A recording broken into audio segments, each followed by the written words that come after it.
So today I'm going to try and get you guys into this position that I'm seated in. So it's called the Gomukhasana legs. We'll also be doing the arms to match it, a little bit of shoulder stretches. So we'll start with just coming into all fours first. Wrists underneath the shoulders, knees underneath the hips. Inhale, take your belly button down towards the floor, push the floor away from you, lengthen the crown of the head. Exhale, take your belly button into your spine, round your spine, your chin into the chest, just stretching the spine a little bit here. Inhale, pushing your belly button down, we open up the chest, lengthening the crown of the head, and exhale, take your belly button into your spine, round your spine, your chin into the chest. You can repeat this more. Then when you come back to the center, we're going to start opening the hips a little bit, push your hips out to the side, and then continue circling those hips out, rounding the spine as well, so we can open up the hips and the back a little bit, the lower back, gently rounding in and out, feeling the stretch on the hips, on the back. In your own time, you will remember to switch directions on this, doing the opposite side as well. Then we'll open the knees apart, toes together. We're going to exhale to push the hips down to the heels so that we can work on the hip openers a little bit more. We inhale to come back up. We exhale to push down. We inhale, we lift up. Then from here, we're going to extend those arms forward so we can open up the shoulders a bit more. Try to keep your hips over the knees.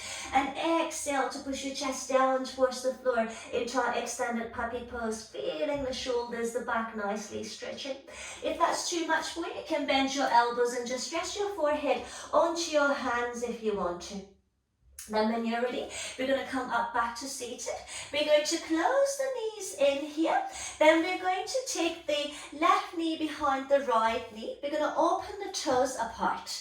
Then slowly from here, open up your chest and then exhale. Push your hips down towards the floor and gently come back to the center. Good again, please. Push the hips down towards the floor and come back to the center. And we'll do one more time. Push the hips down towards the floor, and then now so you can release your hips down to the floor, having the heels to the sides of the hips, and then keep the chest nice and tall. Now if you find that you can't sit your hips to the floor or you're lifted to one side, place a block underneath your hips so that you can bring the hips up nicely down towards the floor. Now what we're going to do from there is just open up the chest a little bit more, keep lengthening out. We're going to start adding the arms. So inhale, extend your left arm out towards the sky. Exhale, take your hand between your shoulder blades. Inhale, take your right arm away from you. Turn that palm so that you can rotate your arm all the way back. And then you see if you can interlace the fingers behind your back. Then we just need to check that the neck is not compressed here. We're nice and tall with the neck, nice and tall with the torso. We point that elbow out towards the sky. We decompress the side of the torso and we keep lengthening ourselves up, feeling the hips and the shoulders stretching at the same time. It's a really, really, really nice stretch.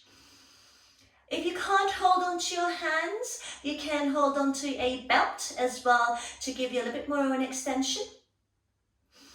Then once you've spent enough time here, you release your left arm. You take the longest route with your right arm because that shoulder is going to feel tight. Then you bring your right arm over the left arm, and then you see if you can double cross your palms coming into Garudasana, eagle arms. Elbows in line with the shoulders, thumbs in line with the nose. We push the sky away from us, and then we push the shoulders away from the ears, and keep breathing into that upper back, a counter stretch for the shoulders. There we go. Just hold it as long as you want, and then slowly with the exhalation release, and remember to repeat on the other side. If you're tight, you'll be feeling it difficult to bind your hands, so use a belt. If you're right-handed, most probably you're going to feel that right arm reach harder. If you're left-handed, you're most probably going to find the left arm reach harder. See how you get on, and just keep stretching, guys. Don't give up. Thank you very much.